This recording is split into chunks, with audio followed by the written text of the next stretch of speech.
I'm a Christian medical humanities student, and the reason I chose that was because I was taught that if I have the opportunity to help my fellow man, I should, as a Christian should. So, as a Christian, how can some conservative people justify not backing healthcare for people, especially for veterans, because they do a lot for our country, and sadly they end up homeless and don't get the help they can get from the VA.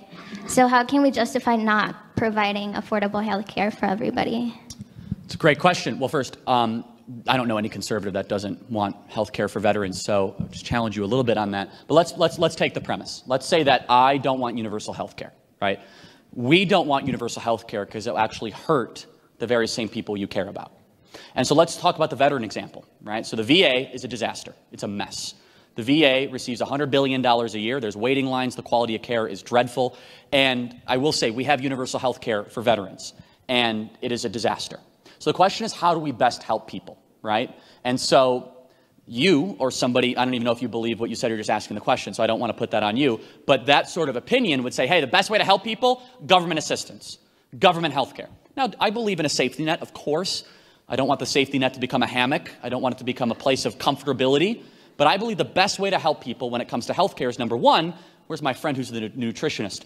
First of all, there you go. We eat like garbage in this country, okay? We've got to fix the way we eat. We have a sick care system, not a health care system. That's number one. Number two, we are run by the tyranny of the hospitals, a private-public partnership of inside-out access of hospitals that have perverse profit incentives and taking money from the taxpayers. But I will say this, you will not find conservatives not care. And this is an important thing. Just because we don't want something doesn't mean we don't care.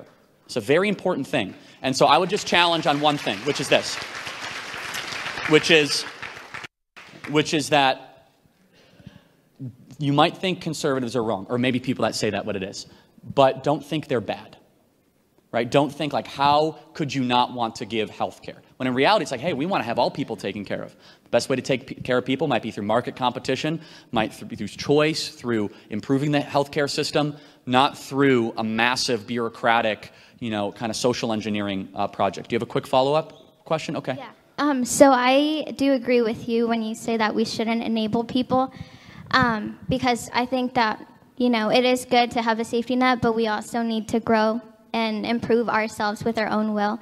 But I have met people, and it might just be people claiming to be conservative, but not really believing in the conservative, help your neighbor values, that truly don't want to give to healthcare because if I have the money, or this is their words, if I have the money, why am I going to give it to somebody else?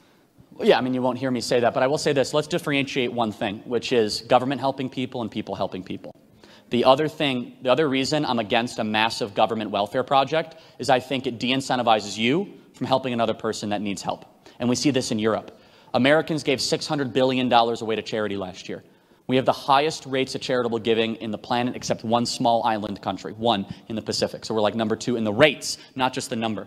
Europe, private charity is almost an unknown idea. When I was in Europe, I've been there many times, I explained what Turning Point USA was and kind of how we raise money, and I also explained how we have charitable hospitals, how people give money voluntarily, Red Cross, Salvation Army. And I remember a group of Germans looking at me, they say, what do you mean you give money to charity? You see, it's almost an unknown exercise. They're no, the government does that. It's the exercise of the state. I think that the larger we've made the government, the more we've given people an excuse not to step up and help people that truly need help. I think we need to empower more neighbors helping neighbors. Thank you so much for your question and for being here. Thank you.